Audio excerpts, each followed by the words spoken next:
Oui, l'AES vaincra. Oui, le Sahel vaincra. Oui, l'Afrique vaincra. Chers camarades, bonsoir chers frères et sœurs et bienvenue dans cette nouvelle vidéo. Nous savons tous que l'AES a tenu aujourd'hui son tout premier sommet, et le sommet historique. Le sommet, quand on dit historique, historiquement, il n'y a pas eu des chefs d'État en Afrique qui se soient mis ensemble comme ceux-là se sont mis ensemble, qui sont fixés le même objectif comme ceux-là l'ont fait actuellement. Ils sont partis sur la base de quoi? D'une défense commune auparavant. Aujourd'hui, ils sont en train d'essayer d'étendre encore la collaboration. Au-delà de la défense commune, il y a d'autres aspects tels que l'économie qui va suivre, tels que l'industrie qui va être suivie strictement. C'est pourquoi d'ailleurs, Orano, son contrat a été retiré. Et il y a une autre entreprise, une multinationale canadienne, dont le contrat également d'exploitation d'uranium lui a été retiré récemment au Niger. Donc ça fait déjà deux. Et le discours, dans l'un des discours d'Ibrahim Traoré, il a effectivement dit que désormais nous allons exploiter notre or ou nos richesses nous-mêmes. Parce que déjà, il y a une entreprise minière totalement burkinabé, 100% burkinabé, qui a déjà ouvert ses portes, dont la première pierre a été posée, et cette entreprise va commencer à exploiter de l'or. Ça veut dire que la connaissance dans l'exploitation des minéraux là, nous sommes en train de nous l'approprier. Et aujourd'hui, quand vous voyez la Russie qui a pu résister à cette guerre-là qu'on lui a faite depuis plus de 2 ans maintenant, nous savons que c'est parce que la Russie elle-même contrôle son sous-sol, contrôle ses minéraux, contrôle ses ressources naturelles et les vend à qui il veut ou qui veut l'acheter. Elle les exploite, la Russie l'exploite elle-même. Les États-Unis aujourd'hui produisent du gaz de schiste, ils produisent du pétrole de schiste, mais les entreprises qui exploitent en priorité, ce sont les entreprises quoi? Les entreprises américaines. Quand tu vas au Canada, c'est pareil. Mais Ibrahim se pose la question, si on a la connaissance dans l'exploitation de ces minéraux-là, pourquoi est-ce qu'on donne encore des permis d'exploitation à des multinationales et étrangères qui extravertissent notre économie? Puisque ces entreprises-là, quand ils font bénéfice, qu'est-ce qu'ils font? Bien sûr, ils rapatrient leurs bénéfices. Le bénéfice qui aurait pu être réinjecté dans l'économie où ils ont fait l'exploitation, le bénéfice est rapatrié pour enrichir le pays tiers.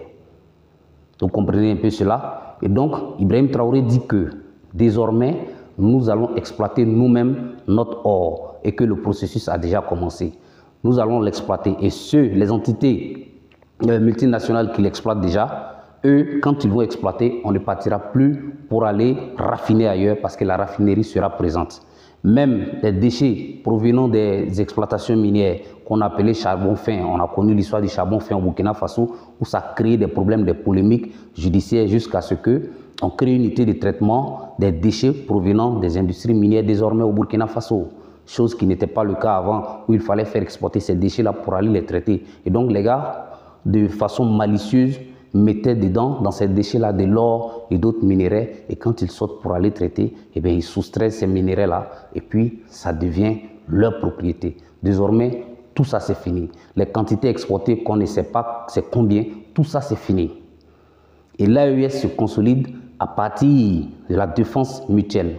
Nous savons tous que aujourd'hui, quand tu touches à un des pays de l'OTAN, tu as affaire à tous les pays de l'OTAN, n'est-ce pas? Eh bien, c'est ce que l'AES a mis en place, défense commune. Si tu touches à un pays membre de l'AES, tu as touché à tout le monde. C'est ce qu'on aurait voulu que l'Union africaine ou, comment on l'appelle, la CEDEAO fasse, malheureusement. Les problèmes les problèmes maliens sont des problèmes nigériens. Les problèmes nigériens sont des problèmes burkinabés et inversement parmi ces 3 pays-là. Ça, ce n'est pas du pain béni. La CEDEAO, qu'on avait dit, la CEDEAO n'est pas la CEDEAO des peuples, mais la CEDEAO des chefs d'État, des syndicats des chefs d'État. Aujourd'hui, l'AES est en train de démontrer que tous les 3 pays-là sont un seul pays désormais. Parce que de la défense commune, les ministres de l'AES, des différents gouvernements de l'AES, tenaient régulièrement des réunions dans chaque pays de l'AES. Et ils étaient en train de mettre en place la feuille de route de la mise en place de la confédération. Et donc, c'est sûr que pendant ce sommet-là, tout sera paraphé pour ce qui est de la Confédération des États de l'AES. Mais au-delà de ça, Assimi Goïta l'a si bien dit, on tend vers une fédération qui veut dire que désormais, ça sera un et seul pays, sans frontières. Oui, avec une seule identité, les peuples de l'AES. Il n'y aura pas Malien, il n'y aura pas Burkinabé, il n'y aura pas Nigérien. Non, ce seront un et seul pays. Et vous savez comment l'histoire des États-Unis a été. Il y a eu d'abord 13 pays qui se sont mis ensemble pour faire d'abord une confédération. Et par la suite, les autres pays ont adhéré. Depuis 1776, autant pour moi, ces 13 pays se sont mis ensemble comme quoi c'était la solution pour faire face à l'ex-colon qui n'était autre que la Grande-Bretagne qui les exploitait, qui les dominait. Et quand ils ont réussi à faire ce groupement-là, cette union avec ces 13 pays-là, ils ont commencé à pouvoir résister, à imposer certaines choses à la Grande-Bretagne jusqu'à ce que la Grande-Bretagne reconnaisse leur autonomie, reconnaisse leur puissance. Aujourd'hui, est-ce que la Grande-Bretagne peut parler devant les États-Unis? Et aujourd'hui, ils sont combien d'États qui se sont mis ensemble? Mais ça a commencé par 13 pays qui ont consolidé, qui ont mis des règles de base à partir desquelles un autre État ne peut pas s'ingérer dans votre politique intérieure. Et c'est ce que l'AES est en train de démontrer. On aurait voulu que cela soit né depuis longtemps. Mais comme on dit tout le temps, il n'est jamais trop tard. Et comme il n'est jamais trop tard, Dieu merci, des dignes fils de l'Afrique, Assimi Goïta, Ibrahim Traoré et Abdourahmane Tiani, ont récupéré la chose. Et ils sont soutenus par leur peuple. Et aussi, il ne faut pas oublier, il y a beaucoup de panafricains dans tous les autres pays.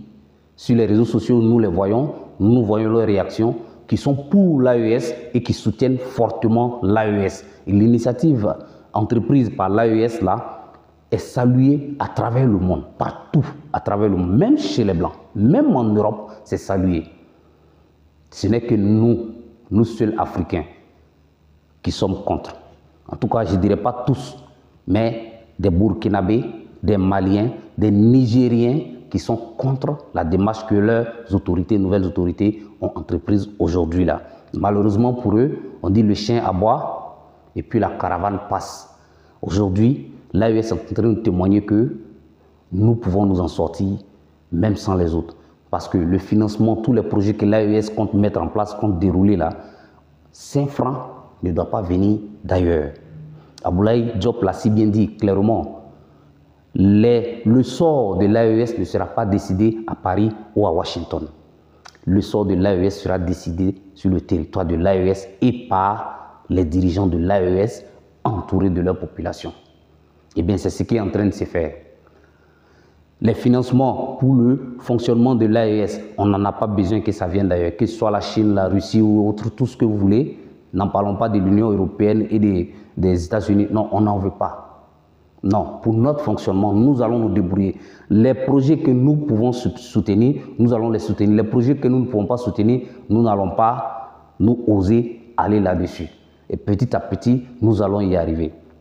Et l'industrialisation qui est annoncée là, ça va porter forcément, ça va compter sur l'énergie, la source d'énergie principale qui sera le nucléaire qu'on va installer. Et quand qui dit centrale nucléaire dit forcément capacité énergétique suffisante pour pouvoir démarrer des activités industrielles. Parce que nous avons que la fibre industrielle là est très faible dans notre économie. Mais ce n'est pas parce qu'il n'y a pas matière à industrialiser. Ce n'est pas parce qu'il n'y a pas des hommes capables. Ce n'est pas parce qu'il n'y a pas de l'espace. Non, parce que les politiques qui ont été menées depuis avant les années 60 jusqu'à aujourd'hui ne tendaient pas vers l'industrialisation des pays africains. Parce que qui dit industrialisation des pays africains dit forcément rarification d'exportation de ces matières premières vers les autres pays et principalement de l'Europe. Parce que l'Europe n'en a pas. Oui, l'Asie en a. En Amérique, il y en a. En Afrique, il y en a. Mais eux, là, ils n'en ont pas. Et donc, la rarification, ils vont acheter avec les autres, certes, mais les autres ne vont pas leur vendre leur minerai stratégique, qui est fou. Alors, et donc, qui dit industrialisation des Africains, des pays africains, va dire forcément la rarification dans les exportations de ces matières-là vers les pays tiers.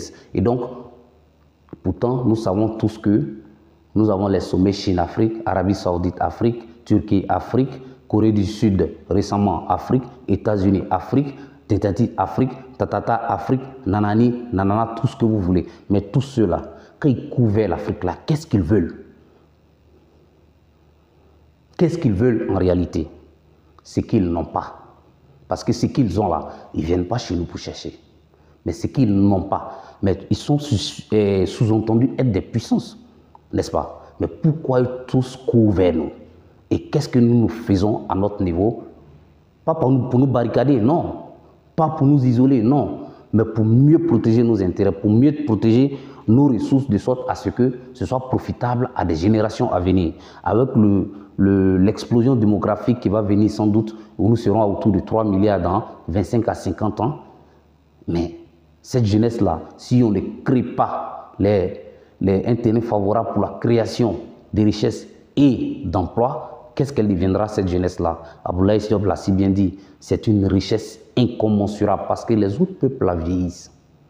Oui, les autres peuples dans les autres terres la vieillissent. C'est-à-dire, l'architecture, ce qu'on appelle la pyramide des âges, elle est inversée chez eux. Pourtant, chez nous, la base est remplie de jeunes. Et donc, la population n'ira que grandissante. Pourtant, chez eux, c'est le contraire. Mais qu'est-ce qu'on fait de cette jeunesse-là quand elle va exploser? Ça, c'est la question des dirigeants, de la réflexion et de la projection dans une vision de nos dirigeants qui permettra de mettre les bases d'un développement qui pourrait absorber ces chômeurs éventuels-là, potentiels, qui seront sur le territoire africain. Et l'AES a donné le ton, l'AES a montré l'exemple. En tout cas, pour ce qui est de la base, la conciliation d'une confédération et ensuite d'une fédération, l'AES vient de donner le ton pour dire « nous pouvons le faire ». Ne nous négligeons pas, surtout pas, nous sommes capables de le faire, allons, mettons-nous au travail. J'en appelle déjà aux pays qui sont réticents, qui ont envie de rejoindre l'AES, de ne pas hésiter un seul instant. Oui, il ne faut pas hésiter. Soit tu te rapproches, il ne faut pas jouer les super chéris bidon bidon. Sinon, ils vont te couper l'herbe sur le pied. On a vu avec Mahamat Kakadibi, dernièrement, ils ont sorti des rapports, des histoires de rapports de détournement des deniers publics, des biens mal acquis, des suites de ça. Pourquoi? Parce qu'il y a eu une sorte de rapprochement de Kakadibi avec les pays de l'AES, ainsi qu'avec la Russie. Et Kakadibi a demandé à ce que les troupes américaines qui étaient sur son sol aussi s'en aillent. Et donc, il reste actuellement les troupes françaises. Et avec le temps, il risque de leur dire aussi de s'en aller. Et aujourd'hui, nous pouvons fêter, nous pouvons jubiler, nous pouvons même arroser cette rencontre que l'AES a pu faire aujourd'hui. Et vous avez vu la liesse populaire qu'il y a eu autour des présidents. Ça, on ne peut pas vous raconter, parce que si vous êtes connecté, vous avez sans doute vu ça passer quelque part sur le net, partout dans le monde. Et j'espère que Macron a vu ça. J'espère que les pays de la CEDEAO, là, les Alassane Ouattara, les Tinubu, parce qu'eux-mêmes dans leur propre pays, là, ils ne peuvent pas avoir ce genre d'accueil-là. Ce n'est pas possible. Et j'imagine le jour où Ibe va dire, ou bien Assimi va dire, il va dans un des pays de la CEDEAO. Ce jour-là, ils vont chasser les présidents. Parce que la population qui va sortir là, eux-mêmes, ils seront traumatisés. Parce que les gens qui sont dans ces pays qui soutiennent l'AES, là, le nombre est incommensurable. Il ne faut pas comment dirais-je, se fier à quelques individus qui sont sur certains panels, sur les TikTok, les réseaux sociaux, qui font beaucoup de bruit. En réalité, la population de base là est avec l'AES. En majorité, ils soutiennent l'AES. Nous voyons leurs réactions, leurs commentaires dans nos publications sur les réseaux sociaux. Et nous savons que nous sommes sur le bon chemin. Tant que le blanc ne te combat pas sur un chemin, c'est que c'est un mauvais chemin. Mais tant que son système commence à te combattre sur un chemin, c'est que tu es sur le bon chemin. Alors, tiens bon. Tenons bon parce que nos dirigeants actuels sont sur le bon chemin. Et nous allons y arriver. Merci d'avoir suivi la vidéo, chers camarades, chers lecteurs. Surtout, n'oubliez pas de vous abonner de coutume. Ça fait plaisir de voir le pouce bleu également qui permet à la vidéo, l'algorithme de YouTube de faire voyager la vidéo et de la faire voir par plusieurs utilisateurs, bien évidemment. Et donc, notre combat, c'est la liberté pour l'Afrique. Notre combat, c'est participer d'une manière ou d'une autre à la libération de notre combat. Je prends mon micro, j'essaie de donner quelques mots qui puissent faire comprendre à certains, à une frange de la population, à ma manière, que la situation est sous contrôle. Et l'Afrique vaincra, l'Afrique s'en sortira. Merci encore une fois.